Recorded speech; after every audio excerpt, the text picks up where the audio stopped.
3 événements vont tout transformer avant 2030. Et Jésus a révélé chacun d'eux à une adolescente lors d'une expérience de mort imminente. Es-tu prête pour ce qui s'en vient? Maintenant, écoute le début de cette révélation impressionnante. Je m'appelle Bruna. Et ce que je vais partager avec toi n'est ni une invention ni une exagération. Je suis vraiment morte. C'était rapide, inattendu et complètement réel. J'avais seulement 15 ans quand tout cela est arrivé. Et jusqu'à aujourd'hui, chaque détail de cet après-midi reste vif dans ma mémoire, comme si cela s'était passé récemment. Je suis sortie de chez moi en croyant que ce serait juste un autre dimanche avec ma meilleure amie. Mais je suis revenue transformée pour toujours. Je dis transformée pour toujours. Nous avions prévu de faire une randonnée légère près du barrage, comme nous l'avions fait d'autres fois. La journée était magnifique, avec un ciel clair et ce petit vent frais que seuls ceux qui vivent à la campagne connaissent. Fernanda et moi rions d'une bêtise quelconque. Quand, sur un passage avec des pierres glissantes, ma chaussure a glissé.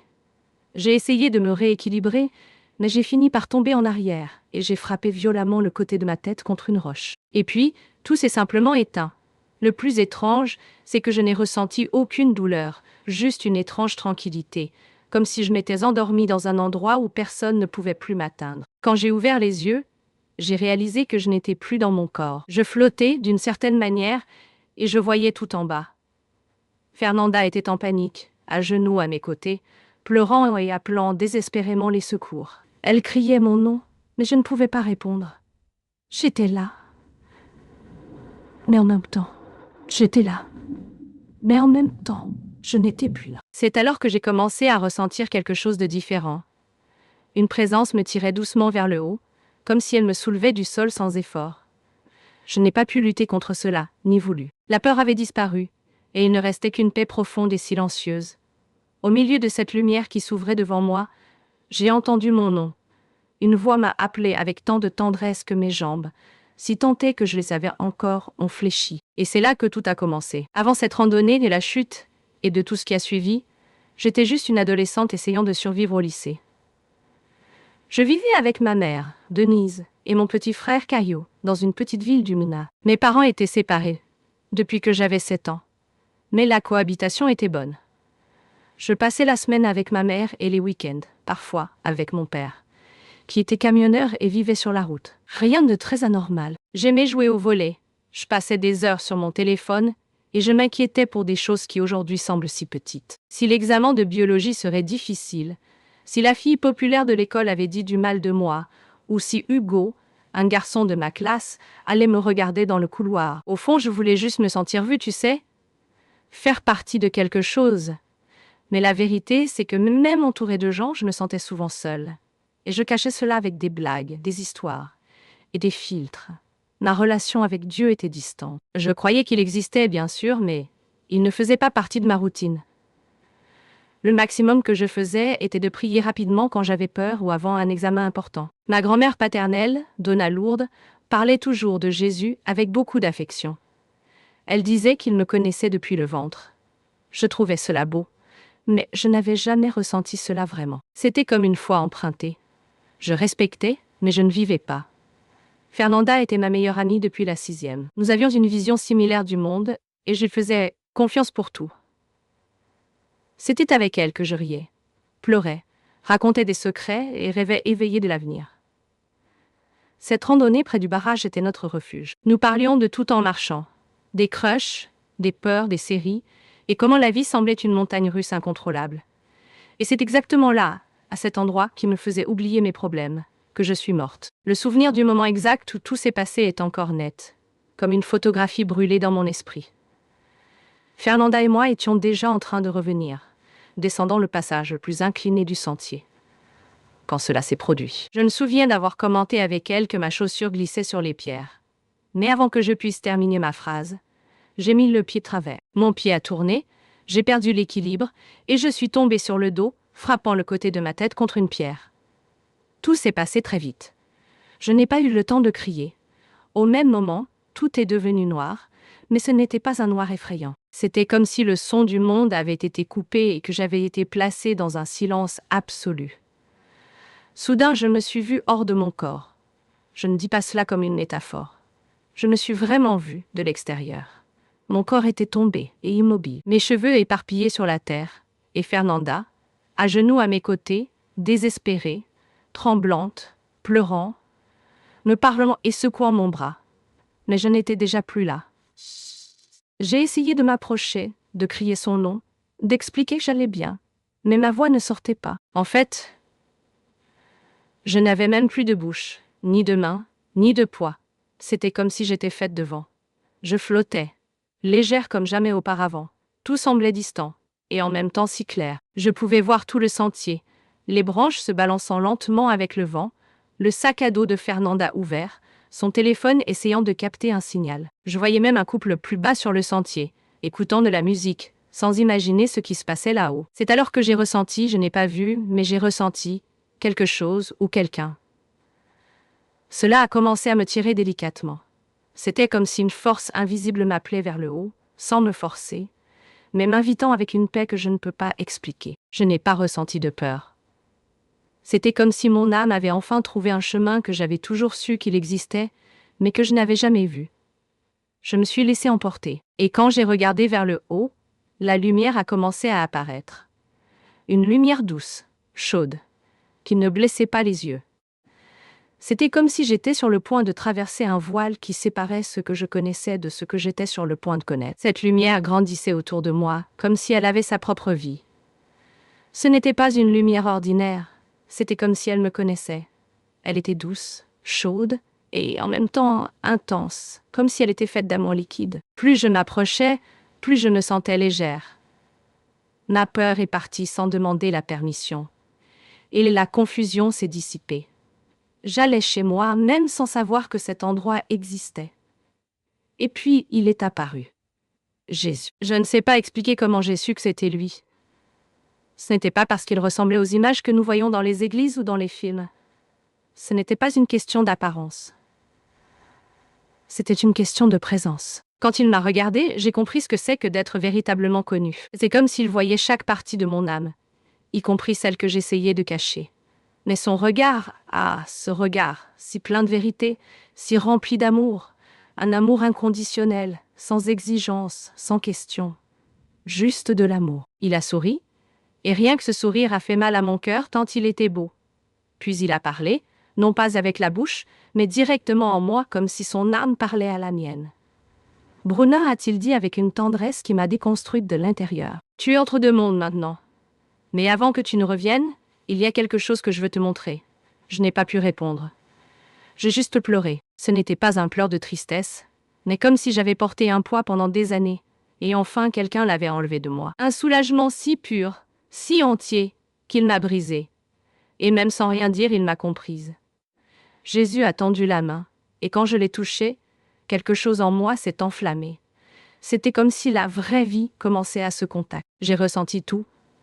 Paix, sécurité. Puis a dit avec ce calme que seul un vrai père a en parlant à la fille qu'il aime. Ce que je vais te montrer n'est pas pour faire peur, Bruna. C'est pour préparer les cœurs. Parce que ce qui s'en vient va secouer le monde, mais va aussi réveiller beaucoup d'âmes. Et tu as été choisi pour voir cela de tes propres yeux. Et à cet instant, le décor autour de nous a commencé à changer. C'était comme si nous étions debout sur des nuages vivants. Et en dessous de nous, le monde entier se révélait comme une carte pulsante de vie. Jésus s'est tourné vers moi avec un regard sérieux, plein de compassion. Il m'a dit que 3 événements se produiraient avant l'année 2030, et chacun d'eux portait une signification profonde, quelque chose qui devait être compris avec le cœur. « Es-tu prête ?» Je respirais profondément, comme s'il y avait encore de l'air là, et hochais la tête. Alors la première vision commença.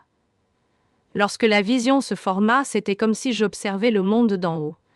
Jésus pointa de la main, et ce que je vis ressemblait à une fenêtre ouverte sur l'avenir, comme si j'assistais à un souvenir qui n'avait pas encore eu lieu. Au début, tout était calme et cette tranquillité ne dura pas. Les images changèrent rapidement, et je vis l'océan envahir des villes. D'énormes vagues recouvraient des rues, des maisons et des avenues entières. C'était si réel que mon cœur s'emballa. Je reconnus des endroits que j'avais déjà vus dans des reportages et des vidéos, des plages du Nord-Est, des parties de la Californie, des villes entières submergées.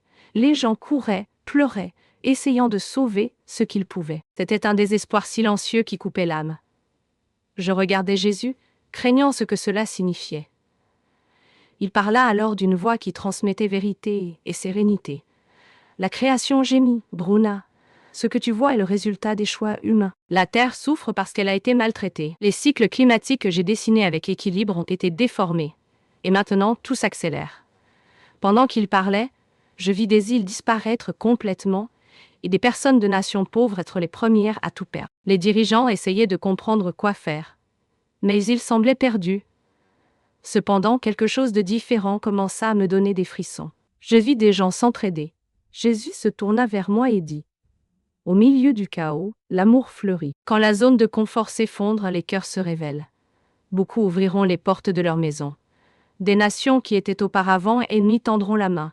Et dans cette brisure, beaucoup me trouveront enfin. Je vis des églises auparavant vides devenir des refuges, des jeunes priant main dans la main avec des personnes âgées dans des gymnases bondés, et des gens de différentes religions unis, non par la doctrine, mais par la compassion. Je compris ce qu'il voulait me montrer. Ce n'était pas seulement une question de destruction, mais de réponse. C'était ce qui naît quand tout semble perdu.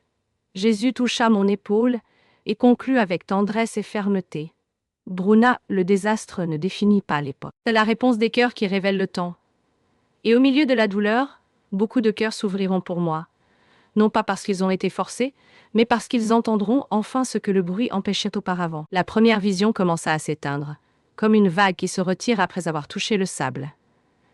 Jésus me regarda avec amour et dit: maintenant tu dois voir plus. Dès que la première vision se dissipa, l'environnement autour de nous s'assombrit, comme si la lumière avait été doucement éteinte.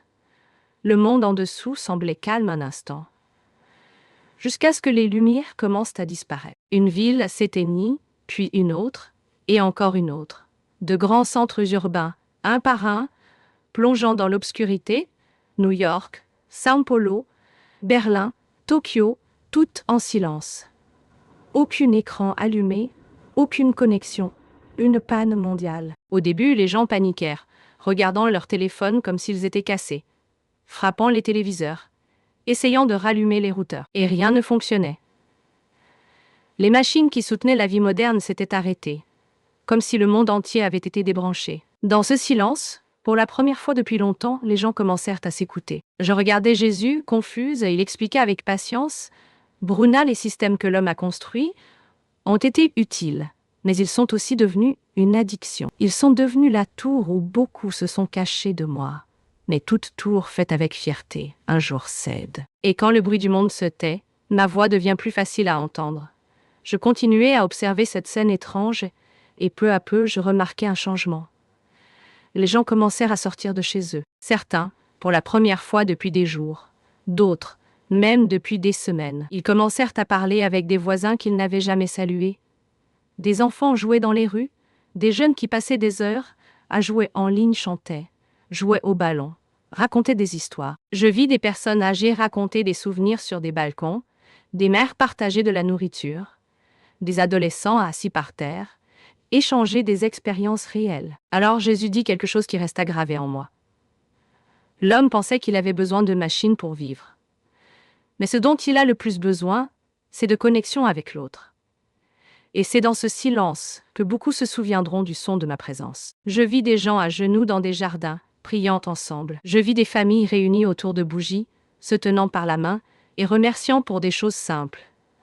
Je vis des églises improvisées dans des garages et même des gens chantant des louanges sur des places, sans microphone, juste avec la voix du cœur. Ce n'était pas de la religion, c'était de la reddition. Jésus plongea son regard dans mes yeux et ajouta: beaucoup n'ont jamais entendu ma voix parce qu'ils étaient distraits par les voix du monde.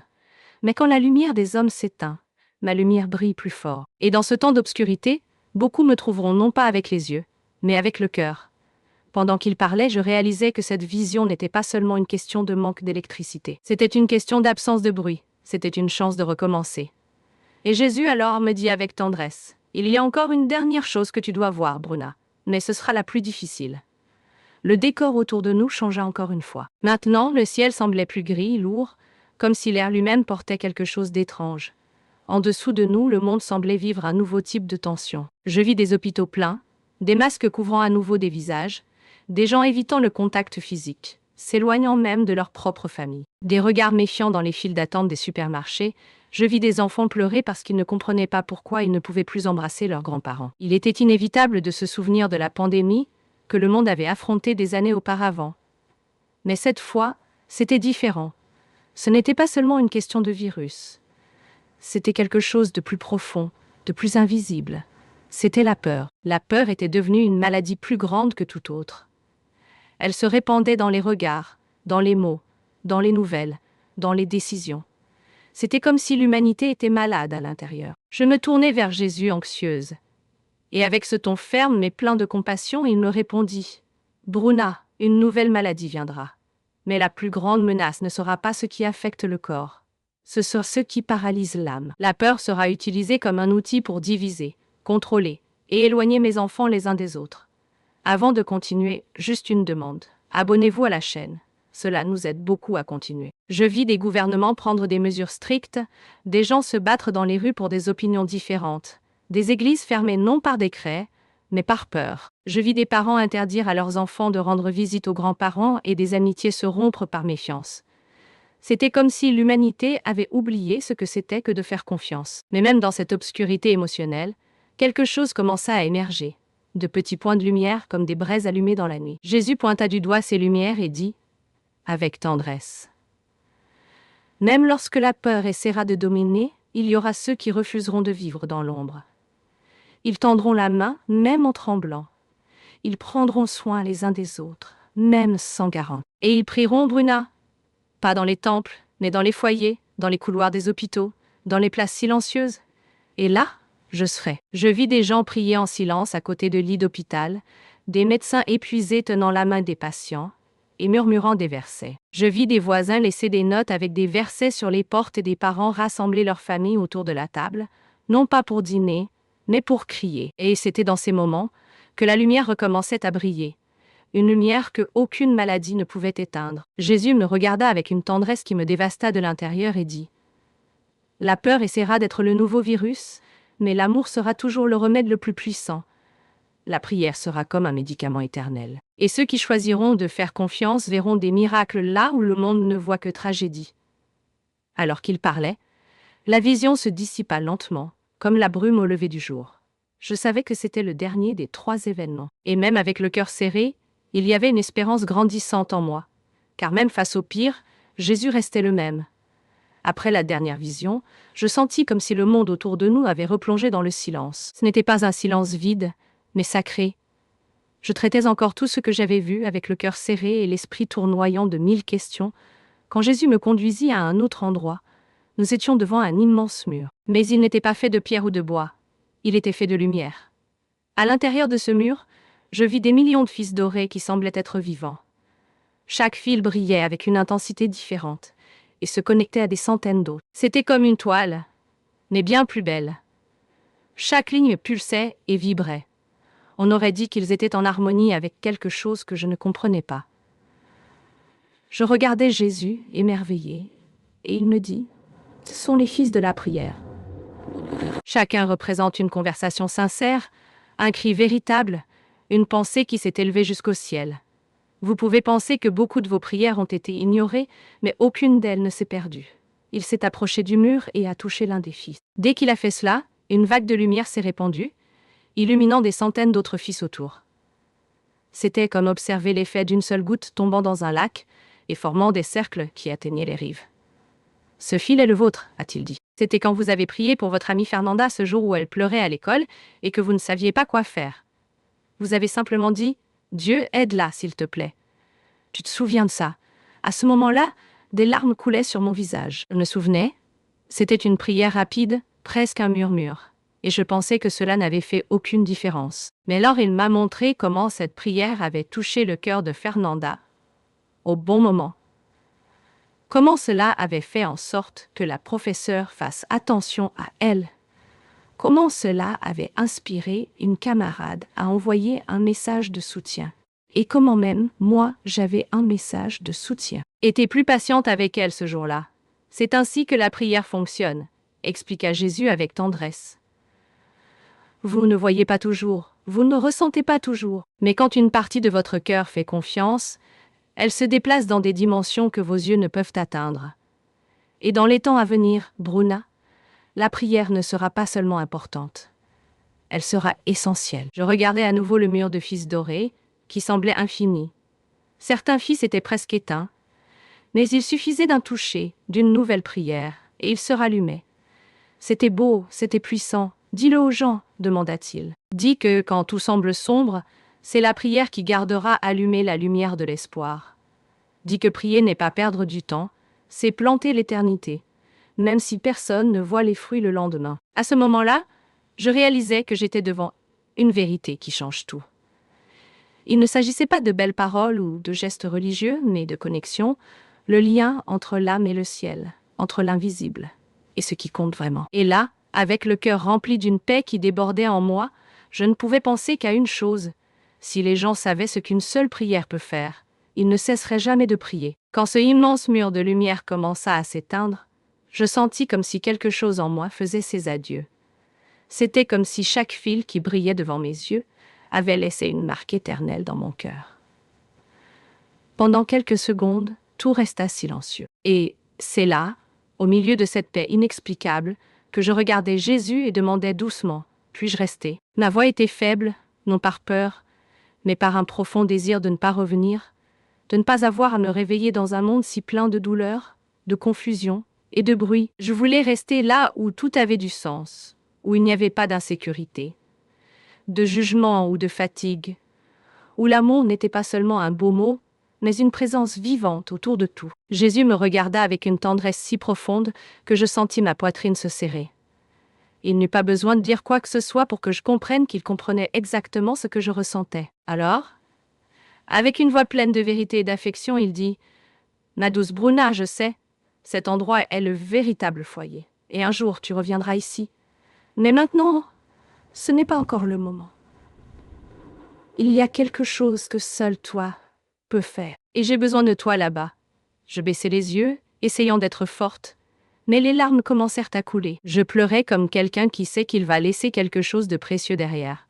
Il ne me pressa pas. Il me laissa pleurer, sentir, jusqu'à ce qu'il prenne mon visage dans ses mains et parle comme un père parle à la fille qu'il aime tant. Tu as vu ce que peu voient, ressenti ce que le monde a oublié.